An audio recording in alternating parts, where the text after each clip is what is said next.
오늘은 로마서 8장 1절부터 4절의 말씀을 통해서 성도에게는 결코 정죄함이 없습니다 라는 제목의 말씀으로 함께 은혜를 나누고자 합니다. 지금부터 2000년 전 오늘은 예수 그리스도께서 십자가를 지시기 위해서 예루살렘에 올라가신 마지막 주일입니다. 그래서 일명 종려주일이라고 합니다. 종려주일은 고난주간의 첫날이며 고난주간의 절정은 성금요일 예수 그리스도께서 십자가에 못 박혀 죽으신 사건입니다. 오늘 본문 로마서 8장에는 예수 그리스도께서 십자가에 못 박혀 죽으신 사건으로 말미암아 그를 믿는 모든 성도들에게 임하신 하나님의 놀라운 은혜의 축복이 기록되어 있습니다. 그래서 어떤 분은 성경 전체를 반지로 비유할 때에 로마서는 반지 가운데에 박혀있는 보석 같고 로마서 8장은 보석에 빛나는 광채와 같다라고 말하고 있습니다. 또 어떤 분은 성경이 다 없어져 로마서 8장만 있다고 해도 나는 구원의 진리를 분명히 확인할 수가 있다, 이렇게 말하는 분도 있습니다. 로마서 8장의 말씀을 읽어가게 되면 하나님의 자녀들은 가슴이 벅차오르는 영광스러운 축복의 말씀을 우리의 심령 속에서 깨닫게 됩니다. 이 세상의 어떤 경험과 비교할 수가 없는 하늘나라 천국에 입성하는 밝은 길을 우리에게 가르쳐주고 있다는 것입니다. 그렇다면 성도 여러분, 먼저 우리가 기억해야 될 것이 무엇일까요? 그리스도 예수 안에서 하나님이 주시는 놀라운 사랑과 은혜와 축복이 무궁무진하게 다 준비되어 있다고 할지라도 그 말씀이 나의 말씀, 내 말씀으로 받아들이지 않게 되면 나와는 아무 상관이 없다는 거예요. 그래서 이 로마서를 집필하고 있는 사도 바울은 이 놀라운 하나님의 말씀의 복음을 전하면서 이 복음과 나 사이의 관계를 내 복음, 나의 복음이라고 로마서 16장 25절에서 말씀해 주고 있습니다. 먼저 본론에 들어가기 전에 듣는 이 모든 말씀을 나의 말씀, 내 복음의 말씀이라고 수용하고 믿는 나와 여러분이 꼭 되시기를 주님의 말씀으로 축원드립니다. 이 시간에는 세 가지의 대지로 나누어서 여러분들에게 말씀드리고자 합니다. 정말 중요한 말씀이에요. 조금 지체되더라도 이 말씀 차근차근 정립을 해 나가시면서 내 자신의 믿음으로 꼭 수용을 하셔야 합니다. 첫째 말씀은 그리스도 안에 있는 자에게는 결코 정죄함이 없다라고 하는 하나님의 선언입니다. 먼저 그리스도 안에 있는 자, 일명 성도라고 하는 이름을 붙이지요. 성도란 네가 교회에 이름을 등록했으니까 성도가 되었다, 그렇게 성경은 말씀하지 않습니다. 성경이 말씀하고 있는 그리스도 안에 있는 자, 성도라고 하는 것은 2000년 전 이 땅에 하나님의 아들이 오셔서 십자가 지심으로 나의 구주가 되었다는 사실을 내가 받아들이고 믿고, 그래서 성령님이 내 안에 내주하셔서 그분과 함께 동행하는 자를 가르쳐서 성도라, 그리스도 안에 있는 자라고 말합니다. 로마서 8장 9절에는 누구든지 그리스도의 영이 없으면 그리스도의 사람이 아니라, 반대로 말해봐요. 그리스도의 영이 있어야 그리스도의 사람이라, 이렇게 말씀해 줍니다. 고린도후서 13장 5절 말씀 하반절에 보면 예수 그리스도께서 너희 안에 계신 줄을 너희가 스스로 알지 못하느냐? 내 자신 스스로가 내 마음속에 그리스도가 계신다는 사실을 알고 있습니까? 모르고 있습니까? 만약 모른다고 한다면 거기에 성경 말씀은 버림받은 자라 충격적인 말씀을 하고 있어요. 그러니까 내 마음에 그리스도가 계셔서 그리스도의 영의 지배를 받고 있는 자가 그리스도 안에 있는 자요 또 성도라고 우리에게 말씀해 주고 있습니다. 그래서 두 번째 말씀은 예수 그리스도 안에 있다고 하는 것은 하나님의 법정에서 너는 어렵다, 너는 죄가 없다, 이런 인정을 받는 존귀한 자가 되었다, 그런 의미라는 것이지요. 예수 그리스도 안에 결코 정죄함이 없다는 말씀을 이해를 하려면 로마서 3장 23절과 24절의 말씀을 보셔야 합니다. 우리 보고 있으니까 여러분 앞으로 나아가서 로마서 3장 23절 말씀을 보십시오. 243페이지. 모든 사람이 죄를 범하였음에 하나님 영광에 이르지 못하더니 그리스도 예수 안에 있는 속량으로 말미암아 하나님의 은혜로 값없이 어렵다 하심을 얻은 자가 되었느니라. 자, 하나하나 문구를 결정해 보십시다. 이 세상 모든 사람은 다 뭘 범했다? 죄를 범했다. 그래서 하나님 앞에 뭐다? 죄인이다. 그 결과로 하나님의 영광의 자리에 누구도 인간 자체의 범죄함을 가지고는 나아갈 수가 없다. 불가능하다. 하지만 예수 안에 있는 자는 예수 그리스도께서 우리 대신하여 십자가에서 뭐 해주셨다? 속량하심으로 말미암아. 속량이란 단어, 그가 피를 흘려서 대가를 지불했다는 거예요.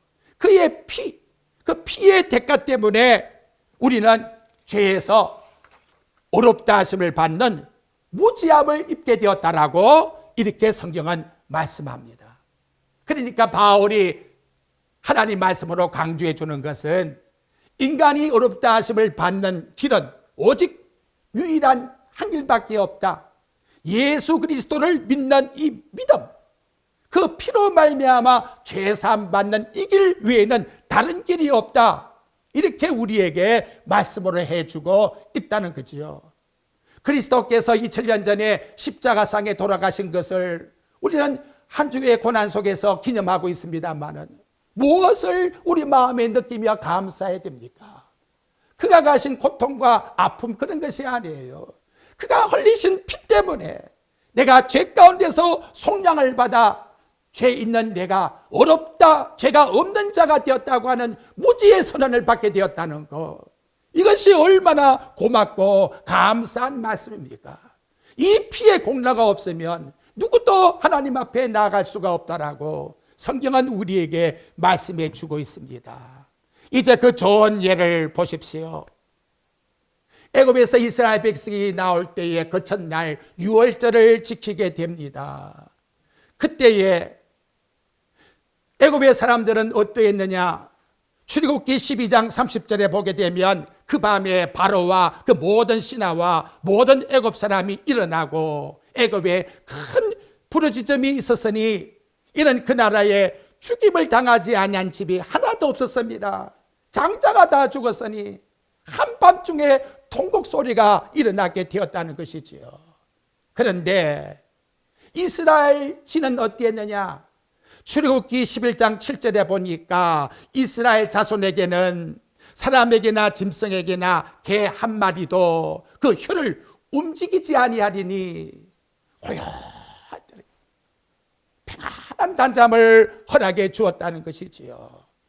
그렇다면 여러분, 왜 이스라엘 백성은 재앙에서 넘어갔을까요? 그것이 바로 유월절이거든요. 오직 하나밖에 없어요. 그것은 바로 어린 양 대신 유월절에 양의 피를 발라주었기 때문에 그 피를 보고 죽음의 사자가 넘어갔다는 거예요. 넘어갔다는 거예요. 어떻습니까, 여러분? 유월절 어린 양의 피를 많이 바른 사람이나 적게 바른 사람이나 구원의 차이가 있을까요? 예수를 오래 믿은 사람이나 아니면 예수님 십자가 질 때 구원받은 강도나 짧게 믿은 사람이나 구원받는 데 차이가 있을까요? 전혀 상관이 없다는 거예요. 유월절 어린 양의 피가 있는가? 그것이 중요하다는 거예요. 죽을 때라도 그 피를 믿을 수 있느냐? 그걸 하나님이 보신다는 거예요. 유대인들이 유월절 어린 양의 피를 발라놓고 한 집에서는 기뻐하고 감사를 해요. 이제 죽음의 사자가 넘어간다고. 근데 한쪽에서는 불안해서 벌벌 떨고 있어요. 근데 그 다음날 보니까 두 집 다 살았다는 거지요. 인간의 감정 때문에 구원을 받고 못 받고 하는 것이 아니라는 거예요. 뭘 보고? 유월절 어린 양의 피를 보고 죽음에서 넘어가고 이스라엘 백성들은 평안함을 누리게 되었다는 걸 올 우리들에게 말씀을 통해서 나타내주고 있다는 거지요. 사도행전에 보게 되면 사도 바울의 능력이 얼마나 컸든지 그가 가지고 있는 앞치마나 손수건을 갖고 병자에 가서 얹어주면 고침을 받습니다. 이를 누가 봤느냐? 마술을 하는 유대인이 보고 나도 한번 해봐야 되겠다 하고 마음에 호기심을 가지게 되었다는 것이지요. 그래서 마술을 행하는 유대인이 가서 내가 바울이 전파하는 예수를 의지하고 네게 명하노니 하고 악기 걸린 사람에게 말했더니 그 귀신 걸린 사람이 뭐라고 하느냐? 내가 예수도 알고 바울도 아는데 도대체 너는 누구냐? 그리고는 덤벼들어 가지고는 완전히 큰 해를 당했다고 성경은 말씀해 주고 있습니다. 바울이 말하는 예수나 그리고 여기 말하고 있는 마술사 말하는 입의 예수나 똑같은 예수가 나갔는데 왜 바울이 말하는 예수는 권능이 있어서 악기가 도망가 버렸는데 마술사가 말하는 예수는 왜 안 도망가냐 이 말이에요. 똑같은 예수를 말하는데 여러분 여기 정말 중요한 교훈이 있지 않습니까? 바로 그것은 그 예수라고 하는 예수를 믿는 믿음의 내용이 달랐다는 거예요. 마술사가 말하는 예수에 대한 믿음의 내용과 바울이 말하고 있는 예수를 믿는 믿음의 내용이 완전히 달랐다는 거예요. 내가 예수를 어떻게 믿는가? 그거를 나타내었는데 악기는 눈치채고 다 알았다는 것이지요. 이 한 시간도 사랑하는 성도 여러분, 우리에게 정말로 중요한 것은 예수 그리스도와 나를 위하여 십자가상에 죽으셨다고 하는 그 보혈의 능력 때문에 나와 여러분이 구원받게 되었고 대속함을 얻게 되었다는 사실을 이 한 시간 우리 꼭 명심하셔야 합니다. 내가 남을 위해서 대신 죽는 선행을 베풀었다 할지라도 예수 그리스도의 이름이 아니라면 세상 사람들에게는 선인이 될 수 있지만 하나님 앞에서는 의롭다 하심을 얻을 수가 없어요. 그러므로 우리 성도들이 꼭 명심하고 기억할 것은 예수의 피의 공로를 통해서만이 하나님 앞에 나아갈 수 있고 죄 씻음을 받을 수가 있고 의롭다 하심을 받을 수 있고 마음의 평강을 누릴 수가 있고 영원한 소망을 가질 수가 있고 어떤 어려움이 앞에 있다 할지라도 그 문제를 해결할 수 있는 능력이 예수 그리스도의 피의 공로의 능력 속에 있다는 사실을 나와 인들은 꼭 믿으셔야 합니다. 만약 누구든지 인간의 체험, 인간의 꿈을 가지고 들어와서 예수의 공로 외에도 이것이 구원받는 길이라고 말한다면 성경은 저주를 받을지어다 이렇게 말씀합니다. 그래서 우리 기독교라는 것은 참 믿음이 뭐냐? 오직 예수께서 하나님 아들이 내가 담당하여 죽을 죄악을 대신 담당하여 죽으셨다고 하는 바로 여기에 고백 속에서 우리는 구원을 받아 하나님의 자녀가 되었다는 거 절대로 잊지 마시고 세상 끝날까지 우리 마음속에 늘 간직하면서 믿어나가는 나와 여러분 되시기를 주님 말씀으로 축복드립니다. 다음 세 번째 드리고 싶은 말씀은 하나님이 이 말씀을 명하셨기 때문에 그 효력은 영원히 유효하다는 거예요. 효과가 영원히 유효합니다.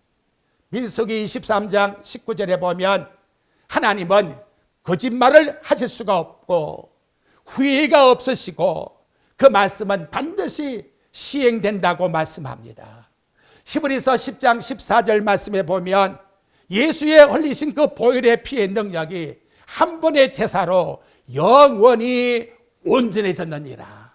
영원토록 온전해졌다고 우리에게 말씀해 줍니다. 내가 예수의 피를 통해서 구속함을 받았다 하면 그 구속의 유예 사건은 가다가 소멸되는 게 아니에요. 영원토록 우리에게 유예적인 효력을 발생한다고 말씀하고 있습니다. 솔직히 여러분, 인간과 인간 사이에는 영원히 믿을 수가 없지요. 인간의 기약은 완전할 수가 없어요. 아무리 세상에 확실히 믿는다고 하는 사람이 대상이 된다고 해도 인간은 믿을 수가 없는 것이 죄를 범했기 때문에 인간은 믿을 수가 없다는 거예요. 하지만 하나님이 독생자 위아들을 아끼지 않고 이 땅에 보내주셔서 십자가에 죽게 하여 그 은혜의 언약으로 나와 맺은 이 약속은 영원 불변하다는 거예요. 그 영원 불변함을 아들의 죽으심을 통해서 오늘 우리들에게 확실하게 입증을 해주고 있다는 것입니다. 그러므로 옛날이나 지금이나 앞으로나 어느 누구를 막론하고 이 땅에 천국에 올라가 입성할 자는 어린 양 대신 예수 그리스도의 보혈의 피로 죄 씻음을 받는 그 자만이 들어갈 수가 있다는 것을 우리에게 말씀해 주고 있습니다. 자, 그 다음 여러분, 이 정죄란 말을 또 생각해 봅니다. 조금 어려워졌는데 이제 귀를 좀 기울여 보십시오. 내가 한국 사람으로 죄를 짓게 되면요, 고발이나 고소를 당하게 돼요. 고소란 말은 그 피해자가 직접 가서 소를 걸면 고소라 그러고, 제3자 다른 사람이 가서 소를 걸게 되면 고발이 되는 거예요. 그러면 그걸 누가 법정에 올려놓는가 하면 옛날에는 검사만이 올려놓았어요. 이 사람이 죄가 있습니다 하고 판사에다가 올려놓는 걸 기소라 그래요. 그래서 검사가 기소를 하기 때문에 법정에 가서 재판을 받아야 되는 거예요. 여기 정죄를 받는다는 말은 뭔가 하면 기소를 받아서 재판을 받아 결과가 재판장이 너 죄가 있구나 하고 뭐해요? 언도를 내리게 되면 그때 그 언도를 내려서 받는 죄값을 여기 말하고 있는 정죄라 이렇게 말하고 있다는 거예요. 그래서 카타크리노라고 하는 헬라어는 판결을 내림을 받다, 형의 선고를 받다, 이런 법정적 용어입니다. 그런데 오늘 뭐라 했지요? 정죄함이 있다? 없다. 없다. 그렇게 되면 죄를 분명히 우리에게 정해요. 그런데 나중에 하나님의 법정 앞에 가니까 하나님이 누구 안에 있는 자는, 예수 안에 있는 자는 무조건 뭐가 없다? 죄가 없다라고 선언해 준다는 것이지요. 할렐루야. 이보다 더 감사한 말씀이 어디 있습니까? 다시 로마서 3장 23절을 보세요. 모든 사람이 죄를 범하였음에 하나님의 영광에 이르지 못하나니 누가 이 하나님의 영광 앞에 이를 수가 있겠습니까? 석가도 공자도 세상에 어떠한 의인도 아무로 임할 수가 없는 것이에요. 근데 예수의 피 때문에 무지함을 당하고 우리에게는 하나님께서 의라고 하는 의인의 인정을 해주신다는 거지요. 얼마나 감사합니까? 마지막 법정을 볼까요? 요한계시록 20장 12절부터 15절에 보면 죽은 자들이 자기 행위에 따라 책에 기록된 대로 심판을 받으니 누가 피할 수 있겠습니까? 각 사람이 자기 행위대로 심판을 받고 이렇게 말씀을 합니다. 그렇다면 하나님의 공의로운 심판 앞에 누가 면제받을 수 있습니까? 바로 그 사건이 2000년 전 이제 금주에 일어난 사건이라는 것이지요. 하나님의 아들을 십자가상에 아버지가 대신 죽게 해서 공의로운 아버지께서 그 사랑하는 아들까지 십자가에 못을 박았다는 것은 죄를 가진 인간은 누구도 인정할 수가 없다는 것을 우리들에게 확정적 보여주는 사건이 아니겠습니까? 인간은 세상이 무너져도 솟아날 구멍이 있다고 뭔가 예외를 찾고 있어요. 이런 어리석은 생각 하지 말아야 합니다. 절대로 하나님의 심판 앞에서는 예외가 될 수가 없다는 거예요. 그런데 재판 대신 하나님께서 무죄 선언을 해주시는, 간단 명료합니다. 조건은 하나밖에 없어요. 너 예수 그리스도 안에 있느냐? 결코 정죄가 없느니라. 얼마나 예수 믿는 것이 단순하며 명료합니까? 우리 하나님께서 다른 것 요구하지 않습니다. 이 땅에서 나와 여러분에게 요구하시는 것은 오직 예수 그리스도 믿는 이 길밖에 없다는 거죠. 만약 다른 방법이 있다 할 것 같으면 2000년 전에 하나님 아들이 십자가상에서 죽을 이유가 없다는 것이지요. 그렇지 않습니까, 여러분? 이 길 외에는 없기 때문에, 그래서 이 시간도 여러분, 예수 믿는 건 절대로 복잡한 게 아니에요. 하나님의 아들이 나를 대신해서 죽었다는 그것만 믿으면 마지막 몇 시간 만에 강도도 구원받아 낙원에 입성하는 축복을 받으라는 거예요. 이것이 바로 복음이요, 우리에게 일러주는 하나님의 말씀의 구원입니다. 다음 5번째 말씀드리고 싶은 것은, 예수 그리스도 안에 있는 자라 할지라도 육체의 장막에 있을 때에는 완성된 영적 삶은 아니라는 거예요. 무슨 말이냐? 예수를 믿고 있지만 불완전해서 인간의 연약성 때문에 죄를 지을 수 있다는 거지요. 요한일서 1장 8절에 보면, 만약 우리가 죄가 없다고 하면, 예수를 믿고 있는데 나 죄가 없다라고 말하면 그 사람은 스스로 거짓말하는 자라고 말합니다. 그러니까 완전한 완성체가 아니기 때문에. 이제 우리 로마서 8장 보고 있는데요, 집에 가셔서 로마서 7장 말씀 19절부터 24절까지 한번 봐요. 거기 보면 사도 바울이 가졌던 마음의 탄식이 나와요. 내가 원하는 바 선은 행하지 아니하고 도리어 원하지 아니한 바 악을 행하는도다. 오라, 나는 공고한 사람이로다. 이 사망의 몸에서 누가 나를 건져내랴. 지금 이 탄식은 사도 바울이 예수를 모를 때 하는 탄식이 아니에요. 이 탄식은 그리스도를 영접한 다음에 나오는 탄식입니다. 왜 그런가 하면, 예수를 모르면 죽은 영혼이에요. 죽은 자는 아무리 가르쳐주어도 죄에 대해서 탄식이 나올 수가 없어요. 바울이 죄가 무엇인지를 알고 선이 무엇인지를 알고 있기 때문에, 내가 그리스도 안에서 구속받은 하나님의 백성인데도 불구하고 지난 한 주간도 여러분, 우리 마음속에 죄성이 안 들어왔습니까? 만약 없다고 하면 그건 스스로 거짓말쟁이에요. 이 시간도 우리도 바울처럼 탄식할 수밖에 없다는 거죠.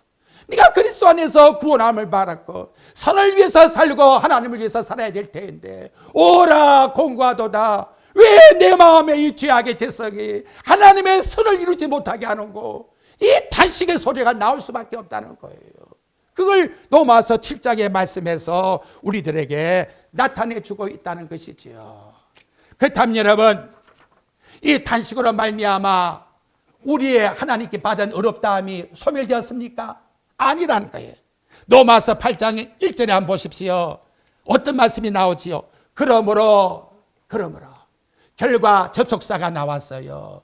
비록 그리스도 안에서 허물됨을 가졌다 할지라도, 내 마음의 재성을 가지고 탄식하는 고통 속에, 아픔 속에 있다 할지라도, 이 모든 것을 누가? 예수 그리스도의 피가 파괴시켜서 우리를 어렵다는 인정을 확고하게 하나님은 우리에게 인정하여 선언하며 만들어주신다는 거예요. 얼마나 감사한지 모르겠습니다. 잠언 24장 16절에 보면, 의인은 7번 넘어질지라도 안 넘어지는 게 아니에요. 그 고통과 아픔 속에서 다시 일어난다고요. 일어난다. 이것이 바로 하나님 주시는 은혜의 은총이 아니겠습니까? 예수 그리스도 안에서 허물됨도 있고 부족함도 있다 할지라도, 하늘 가는 밝은 길이 찬송가 493장의 가사에 보면, 예수 보배로운 피가 모든 것을 이기네. 얼마나 감사한지 몰라요. 예수 그리스도의 보배의 피를 믿는 이 공로 때문에 내 연약함과 약함과 부정함과 더러운 것을 다 파괴시키고 이겨낸다는 거예요. 하나님의 은혜가 죄악을, 죄성을 완전히 정복시켜서 하나님의 백성으로 삼아주신다라고 이와 같이 우리에게 말씀해 주고 있습니다. 할렐루야. 얼마나 감사한 말씀입니까? 세상의 법률을 보면 상법은 합법을 파괴시켜버려요. 하나님의 은혜의 법이 인간을 정죄한 율법을 완전히 파괴시켜버린다는 거예요. 이 놀라운 하나님의 은혜가 누구 안에 있는 자에게?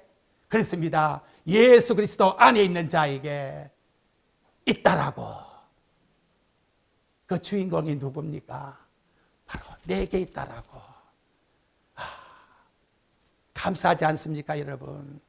이 사건이 2000년 전에 하나님 아들이 피 흘려 죽으신 사건입니다. 하늘에서 음성이 들립니다. 어떤 자가 복이 있다고요? 요한계시록 14장 13절에 보니까 아무 조건 없어요. 주 안에서 죽은 자는 복이 있느니라. 주 안에 있다고 하는 나 자신 정말 감사하지 않습니까, 여러분? 내가 예수를 믿어서 예수 안에 있다고 하는 이 코로나 때문에 사람들이 이렇게 불안해하는데 예수 안에서 생명을 가지고 하루하루 살아가고 있다는 이 자체가, 천국 가는 영생의 보험 드러났으니 뭘 걱정할 것이냐 이 말이에요. 뭐지? 하나님의 은혜의 법이 내 모든 약함, 부족함, 더러움을 완전히 파괴시켜버리고 은혜의 법으로 나를 세워주시니 이보다 더 감사할 일이 어디 있나 이 말이에요. 이것이 오늘 우리에게 말씀하는 결코 정죄함이 없다는 말씀의 첫 번째 내용입니다. 그럼 여러분, 그리스도 안에 있는 자가 그러면 그 내면에 어떻게 하나님이 우리를 해방해 줬느냐? 그게 2절이에요. 한번 보세요. 이제는 충분히 말씀드렸기 때문에 2절도 이해가 될 겁니다. 우리 같이 한번 읽어봅시다. 시작. 이는 그리스도 예수 안에 있는 생명의 성령의 법이 죄와 사망의 법에서 너를 해방하였음이라. 이제 이해가 되지요. 내가 예수 그리스도 밖에 있었으면 나는 어떤 법의 적용을 받는다? 죄와 사망의 법의 적용을 받는다는 거예요. 아담 하와가 죄를 짓고 나니까 하나님이 정령 죽으리라는 법의 적용을 받았어요. 그것이 창세기 2장 17절의 말씀이에요. 그래서 인간 가운데 가장 오래 살았다고 하는 무드셀라도 969세를 향수하고 죽었더라. 여기 나타나고 있는 바로 2절의 죄와 사망의 법이 적용되기 때문에 죽었다. 이렇게 나오는 것이. 그러면 예수님이 왜 오셨느냐? 그 이유를 바로 히브리서 2장 14절부터 16절에 말씀하는데, 죽음을 통하여 죽음의 세력을 잡은 자 곧 마귀를 멸하시며 또 죽기를 무서워함으로 한평생의 종로로 타는 모든 사람을 놓아주려 하심이니, 이는 확실히 천사들을 붙들어 주려 하심이 아니요 오직 아브라함의 자손을 붙들어 주려 하십니다. 예수 그리스도 안에 있는 자들을 붙들어 주기 위해서 예수님께서 마귀를 멸하시기 위해서, 사망을 멸하시기 위해서 이 땅에 오셨다라고 우리에게 말씀해 주고 있습니다. 사랑하는 성도 여러분, 우리에게는 여러분 스스로 생각해 봐요. 죄와 사망의 법이 적용되는 자입니까? 아니면 생명의 성령의 법이 적용되는 자입니까? 대답해 봐요. 생명의 성령의 법이 적용되는 자야? 예수 안에 있는 자요? 성도요? 구원받은 백성이지요.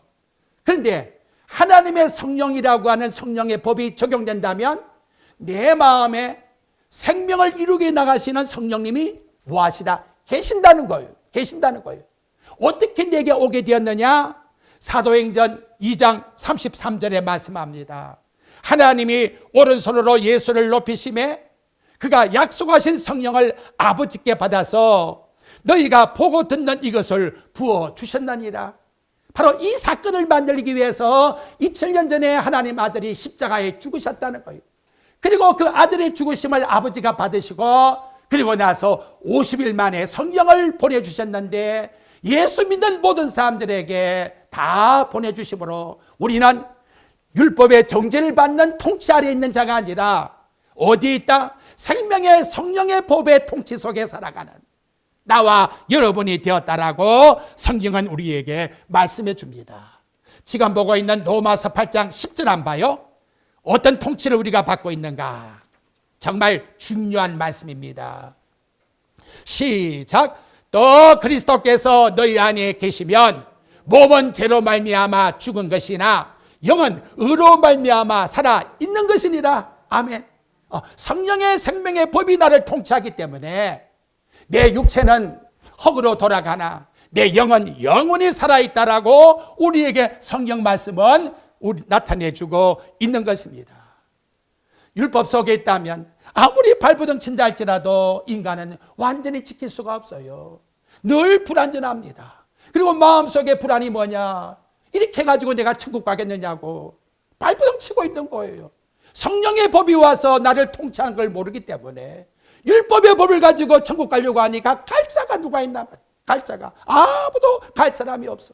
예수님도 인간의 죄를 담당하시니까 하나님이 공의로 십자가에 죽이셨는데 어떻게 하나님께 나아갈 수가 있겠습니까? 그런데 이제는 하나님의 은혜의 법이 율법에 있는 정죄의 법을 완전히 파괴시킴으로 말미암아 나와 여러분을 예수의 피의 공로로 천국 갈 수 있는 해방의 길을 열어놓았다는 거예요. 그래서 그 말씀의 2절 하반절에 나왔지요. 너를 어떻게 했다? 해방시켰느니라.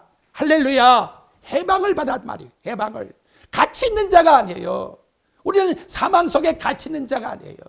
이제 우리는 해방받은 하나님의 백성이 되었다는 것입니다.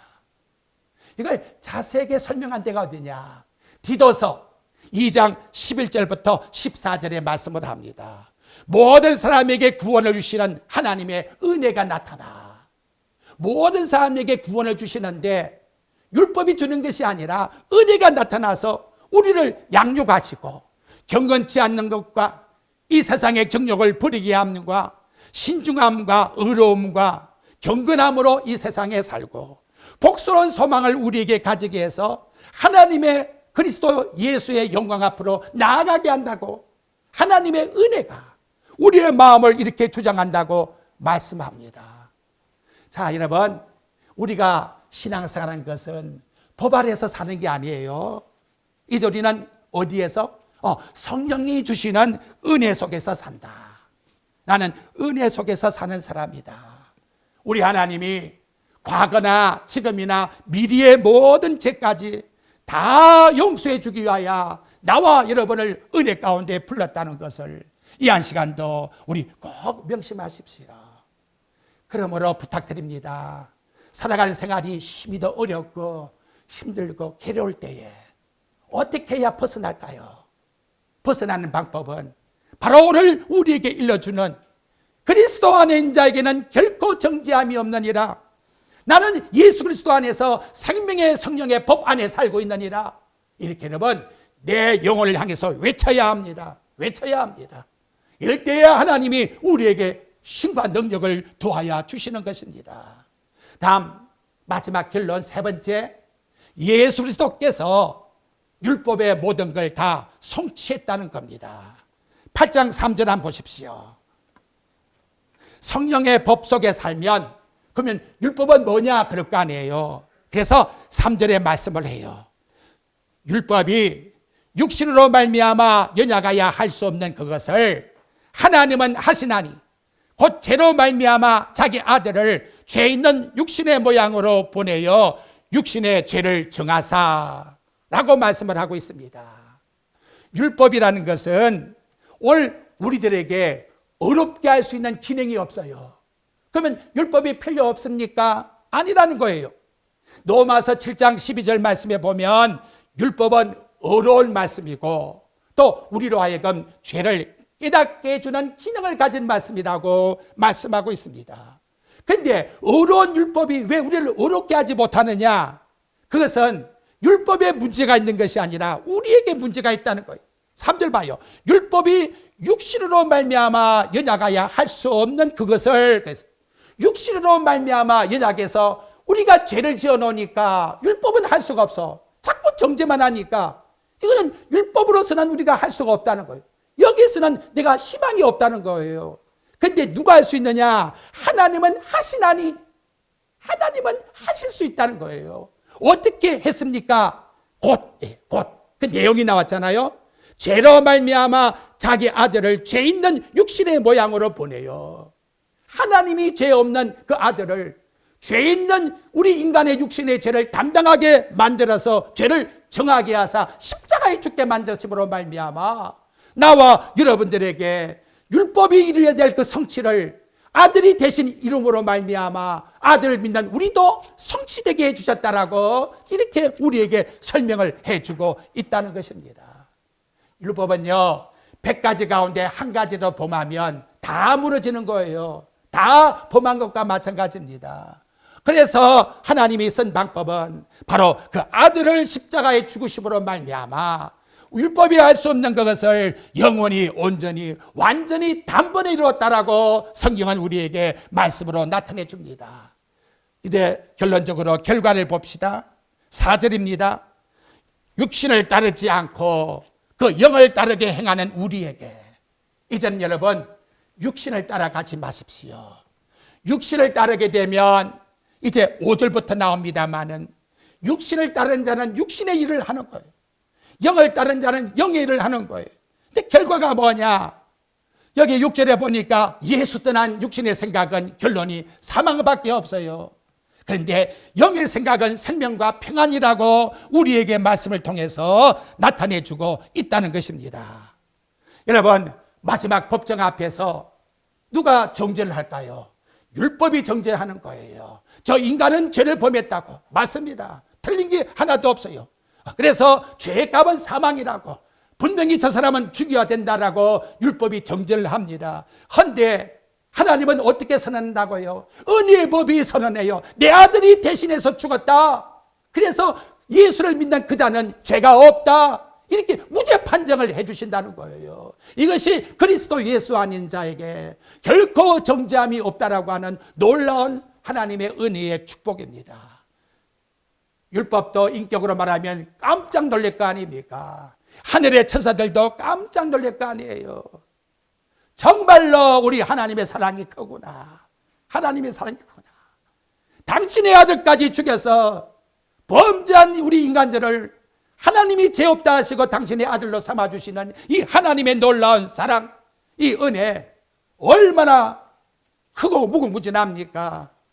그 찬양과 감사가 울려 퍼질 것입니다. 그런데 여러분, 그러면 은혜 속에 살고 있으니까 죄를 지어도 되는 거예요? 로마서를 모르기 때문에 그래요. 로마서 6장 1절부터 2절에 보면 그런즉 우리가 무슨 말을 하리요? 은혜를 더하려고 죄에 거하겠느냐? 그럴 수 없느니라. 죄에 대하여 죽은 우리가 어찌 그 가운데 살리요? 여러분 탕자 생각해 봐요. 탕자가 아버지 집을 떠날 때에는 나가서 재짓기 좋구나, 허랑방탕해야 되겠다 이런 마음을 품고 나갔잖아요. 그런데 아버지 집에 돌아올 때에는 뭐라고 생각할까요? 이제는 내가 허물된 죄를 용서해 주었으니 아버지 앞에 또 죄를 짓겠다? 아니지요. 아버지 앞에 이제는 순종하면서 살아야지. 이 마음 품지 않겠습니까? 바로 이 마음을 품어야 돼. 근데 이게 안 되잖아요. 그래서 여러분 참 오묘한 것은 로마서를 읽어보면 하나님이 우리와 함께라고 하는 그 헬라어 쉰이라고 하는 동사가 나와요. 이게 뭐냐? 우리 밑에 로마서 8장 26절 말씀의 내용을 보게 되면 뚜렷한 말씀이 나오는데요. 그 말씀의 내용이 뭐냐? 이와 같이 성령도 우리 연약함을 도우시나니 우리와 함께 해줌으로 우리를 도와주신다는 거예요. 내가 힘이 있고 능력이 있어서 앞으로 신앙생활하고 능력이 있어서 이겨내는 게 아니에요. 하나님의 신이 내 마음에 계셔서 천국 가는 그 시간까지 신이라는 동사가 늘 함께 해주기 때문에 이 세상에서 살아갈 때에 직장에서도 사업을 해도 사람을 만나도 잠자리에 누워도 늘 이 하나님의 신이 나와 함께 하기 때문에 그래서 에녹은 하나님과 함께 300년 동안 쉰했다. 동행했다. 동행은 뭡니까? 목적이 같아야 되는 거예요. 목적지가 같아야 되는 거예요. 그리고 항상 함께하는 것이 동행입니다. 나와 여러분 이렇게 사는 게 은혜예요. 앞으로 살아갈 때에 하나님의 신이 내 마음에 계신다. 코람되어 하나님 앞에서 내가 살고 있다. 하나님을 어떻게 하면 기쁘시게 드릴까? 하나님의 영이 나와 함께하기 때문에 그러한 목적과 관계를 늘 우리 마음에 생각해서 품게 만드신다는 거지요. 이것이 바로 하나님의 영의 인도를 받는 자라고 말씀합니다. 2020년 고난주간을 맞이하면서 예수님이 흘리신 그 보혈의 피, 얼마나 아팠을까, 얼마나 고통당하셨을까. 거기에다가 관점 두지 마세요. 그보다 더 큰 관점이 있어요. 그 피가 아니었더라면 나는 구원받지 못했다고. 그 피가 아니었더라면 나는 천국 가지 못했다고. 그 예수의 피가 나를 구원시켜서 하나님의 백성으로 삼아 은혜 가운데에서 은혜의 성령의 법이 율법을 완전히 파괴시켜 천국 가서 무지라고 하는 판결을 받게 되었다고. 이 은혜를 우리 마음속에 묵상하면서 2절간도 늘 이 은혜에 고마워. 내가 무엇으로 주께 보답할까 하는 감사의 마음을 가지고 모든 일에 하나님의 영광을 위해서 살아가는 나와 여러분의 삶이 되시기를 주님의 말씀으로 축복드립니다.